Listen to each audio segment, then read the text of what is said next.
Just a big crashing noise happened. A man is recovering tonight after an SUV slams into a Lexington home. We talked with the homeowner about the close call. Firefighters from across the state are heading to eastern Kentucky to help crews battle forest fires. We have an update on those fires and a look at if there's any other relief in the forecast. And as temperatures start to drop, a Lexington organization is asking the community to step up. They need a blanket. How you can help the homeless before winter settles in.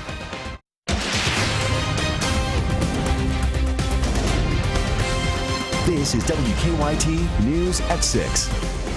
It was not the wake-up call they wanted. Good evening and thanks for watching WKYT. I'm Sean Moody. Lexington police arrested one person after they say a driver lost control and slammed into a home this morning.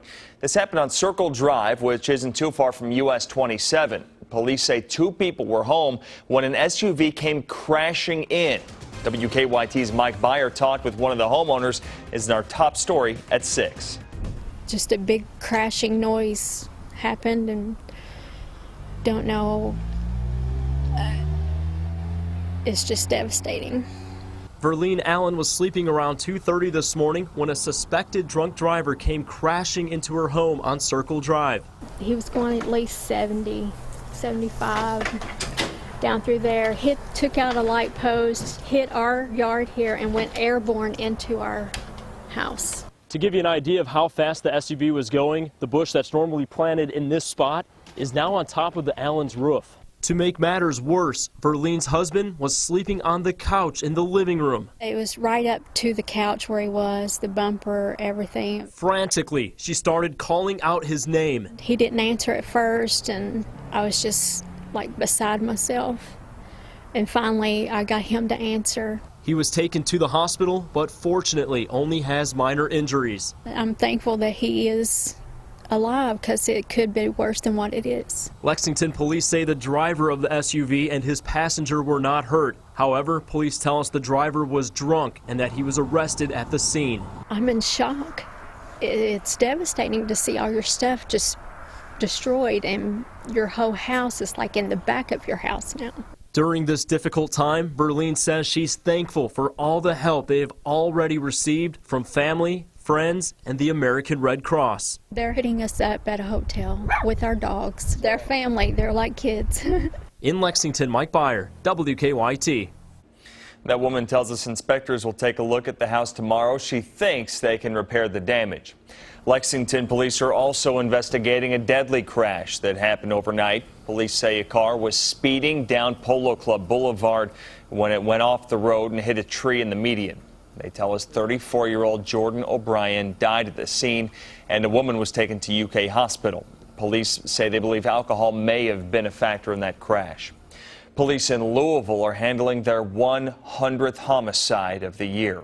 Louisville Metro Police say 32-year-old Christopher Goldsmith was shot several times at a home in the Shelby Park neighborhood Saturday. He later died at a hospital. Now, in all of 2015, Louisville police investigated 84 homicides. Police say as this year's total hits triple digits, their approach to stopping the violence remains the same. It's a number, but the thing about it is the first one was tragic, and obviously the 100th is. There will be a balloon release next Saturday at Jefferson Square Park to remember all 100 homicide victims. Hundreds of firefighters are still on the ground and in the sky battling dozens of forest fires across eastern Kentucky. Right now, the Department of Forestry says there are more than 23,000 acres of land burning, and crews from all over the state are there putting the flames out. WKYT's Sabira Rayford talked with some Georgetown firefighters who just got back from fighting the forest fires. Most everybody we talked to down there said this is the worst they'd ever seen it. It's what they're trained to do. We went in and dug out fire lines behind them and then aided the forestry department in setting back fires to burn up to the main fire to help protect the homes down in the area.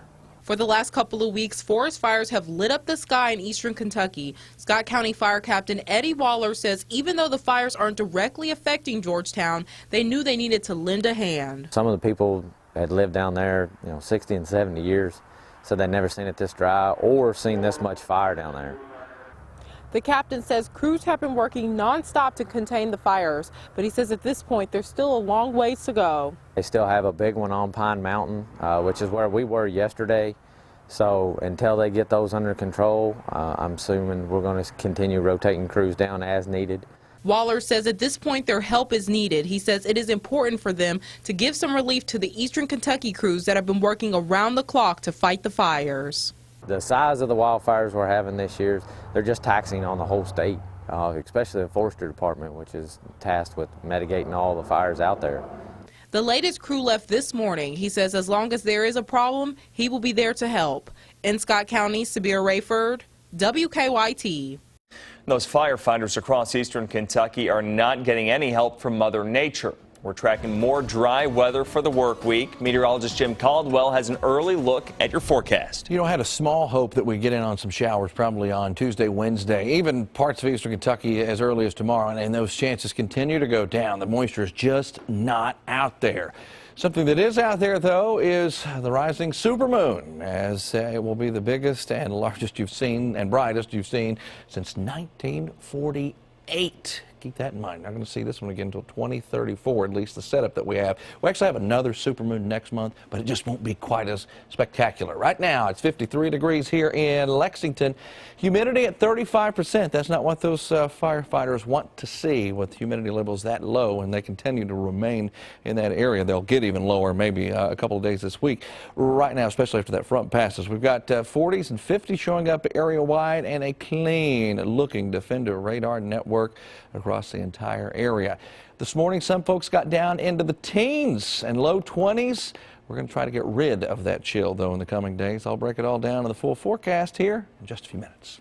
All right, Jim, thank you. As the temperatures start slipping, a Lexington organization is asking for more help. The goal of the Catholic Action Center and God's Net is to keep the homeless safe. In the winter, they try and keep those in need warm. WKYT's Mike Linden talked to one of the organization's leaders about what they need. While it isn't the winter just yet, it is slowly starting to feel like it. And that has volunteers at God's Net and the Catholic Action Center concerned. They say with the winter season right around the corner, they are in desperate need of blankets. With an estimated 60,000 people in Lexington below the poverty line, staying warm this winter is of the utmost importance. That's what volunteers at God's Net try to do each winter season, but they're slightly worried as temperatures continue to drop.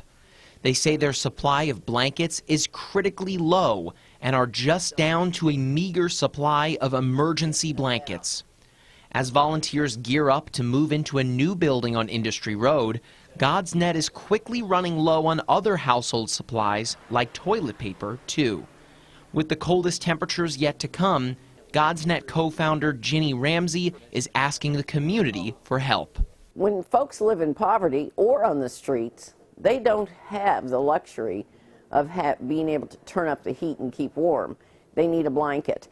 We've gone through hundreds of blankets this past week. Ramsey says if you'd like to drop off a donation of blankets, you can do so at 614 East 5th Street at God's Net in Lexington. In Lexington, Mike Linden, WKYT. And Ramsey says the goal is to move into a new building sometime early next year. She believes that date will be somewhere around late February. The election is over, and we are learning more details now about President-elect Donald Trump's plans for when he's in the White House. Tonight, Trump is sitting down with CBS for his first extensive post-election interview. CBS's Roxana Saberi has a preview.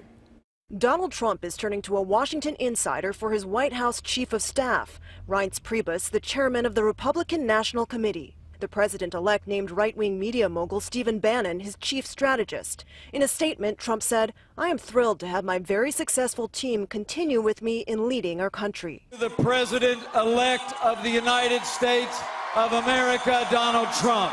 5 days after Trump's triumph at the polls, his team took to the Sunday morning shows to address growing concerns about a divided country. His victory speech was very conciliatory, very much in the right direction. It's time really for President Obama and Secretary Clinton to say to these protesters, this man is our president. Protesters hit the streets for a fifth day in Los Angeles and New York, chanting slogans against Donald Trump. What are you most afraid of? That racism and sexism and homophobia will go unheard. I have a 19-year-old boy.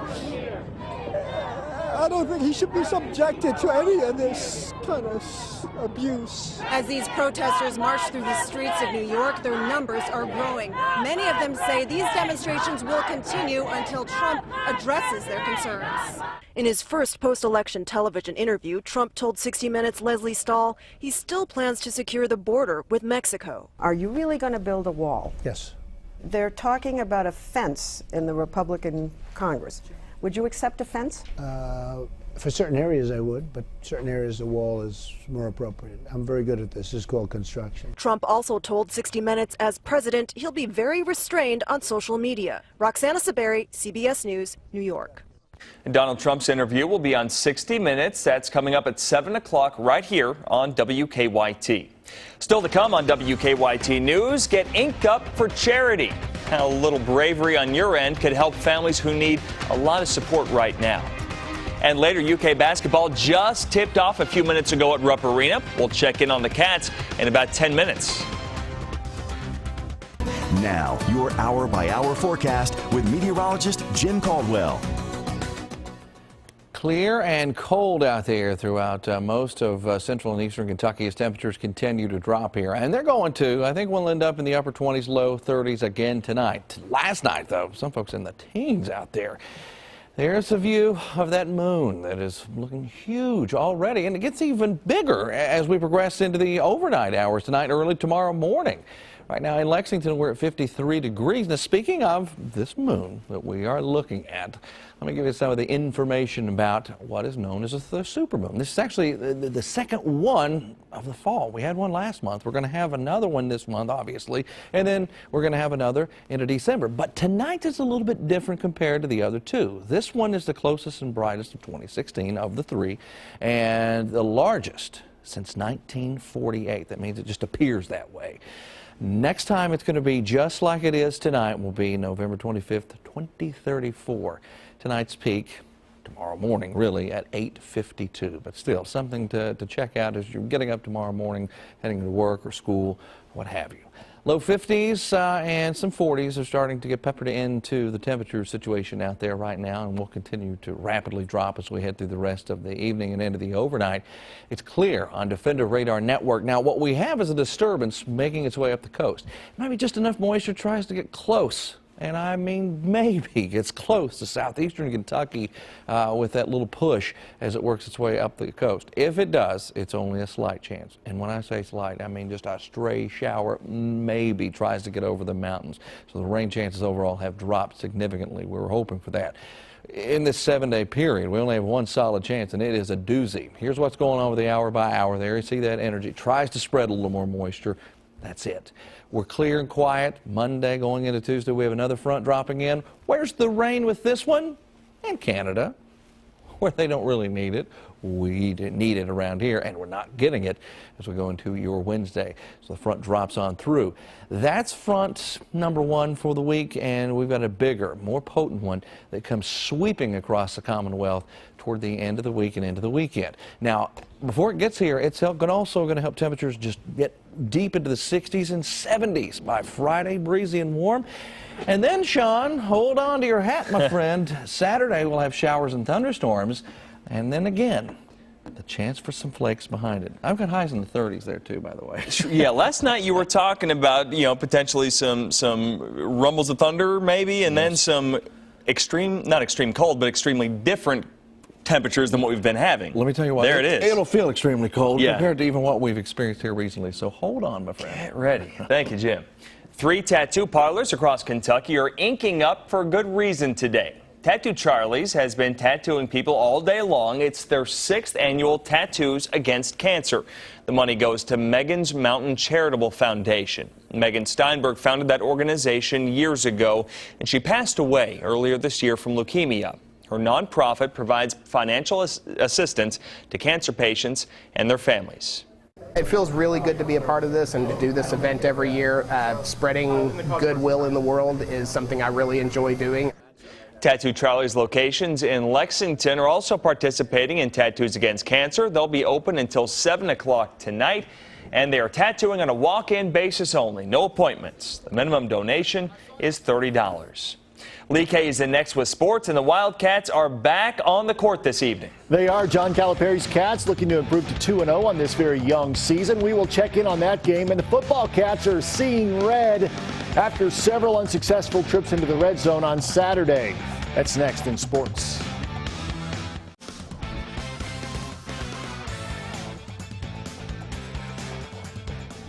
The second-ranked Wildcats are back on the Rupp Arena floor tonight for a second game in 3 days. Tonight's victim, the Canisius Golden Griffins, a mythical creature of gigantic size that has head, forelegs, and wings of an eagle and hindquarters, tail, and ears of a lion. That according to Wikipedia. The game just underway in downtown Lexington. De'Aaron Fox got things going with a drive to the hoop for the Wildcats' first points of the game. Canisius then went on a 9-0 run of their own. Cassius Robertson buries a three-pointer to make it 7-2. But here comes Isaiah Briscoe. Breaks up the run with a left-handed layup there, and then the sophomore knocks down the jumper in the paint. This one's still early in the first half with the score 15-13, Kentucky on top. The 19th-ranked UK women's team opened their season with a pair of wins this weekend, defeating Miami Friday and then Albany Saturday night.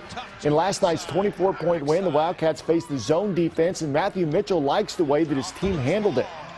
We haven't spent a lot of time on zone offense, and I was really proud of the players just figuring it out, staying the course and grinding out a really tough game, bouncing back 24 hours after that tough, hard-fought victory over Miami. To come back and be able to play and earn a victory is just awesome. The Wildcats fought hard on Saturday in Tennessee, but too many mistakes on all sides of the ball cost Kentucky a 6th win on this season. The offense racked up 635 yards of total offense, but on 4 occasions, the Cats were forced to kick field goals inside the red zone. When the field shrunk inside that red zone, Kentucky's passing game was ineffective.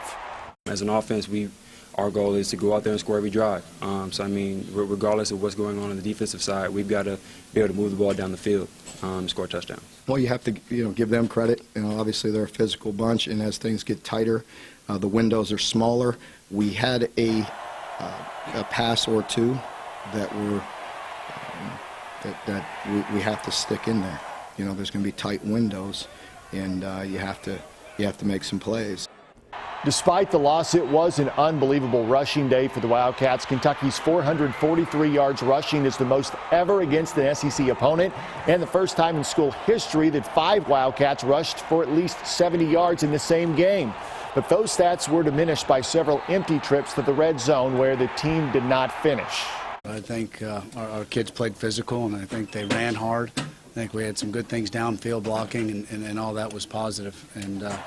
But to be great, to get over the hump to where we need to be, we've got to finish. That's the thing we can do, is just finish, because I see the potential in all those guys. They're all family, and it just feels like we just got so much skill all around, and we just come up short. But we gonna be ready for the next week, I promise you. And despite that loss, the Cats' goal of a bowl game still within reach, and Kentucky has a great opportunity Saturday in the final home game of the season against winless Austin Peay. Kickoff at 4:30 on the SEC Network. Well, there's a lot of shakeup in the new AP football poll after number 2, number 3, and number 4 all fall on the same day in the regular season. That hasn't happened since 1985. Alabama is the unanimous number 1 for the first time this season, receiving all 61 votes. Ohio State number 2, and Louisville is number 3, matching its best ranking ever. Number 4, Michigan, number 5, Clemson, each dropped 2 spots, and number 7, Washington, fell 3 after losing for the first time. And check out number 25. Neil Brown's Troy Trojans, ranked in the AP poll for the first time in school history. The Bengals have another Sunday off as they prepare for a Monday night contest at the Giants. Cincinnati's still in a playoff contention with a record of 3-4-1, but the second half of the season will determine if the postseason is in their future. Andy Dalton talked about the importance of getting off to the fast start. I mean, it's big just because it's the start of the second half of the season, and there's just a lot that's out there for us to go take, and so there's a first opportunity in the second half to go take it, and so I mean it is important for us to get out to a fast start. Should be a good one on Monday night. That's it for sports. Back with more after this. Tuesday night's Mega Millions jackpot is $73 million. Wednesday night's Powerball jackpot, $293 million. As is always the case in Kentucky, it seems like we've got a lot of seasons coming up the next few days. We do. It's going to be fantastic for a few days. Even tomorrow, we're back close to 60 degrees. Same thing on Tuesday. And then we say, you know what, forget 60. Let's get closer to 70. And then before you know it, we're there. And then we get the front through here, and it goes storms to snow potential. Storms and snow. Thank you, Jim. Thank you for joining us. Our next newscast is at 11. And remember, the news is always on at WKYT.com. Have a good one.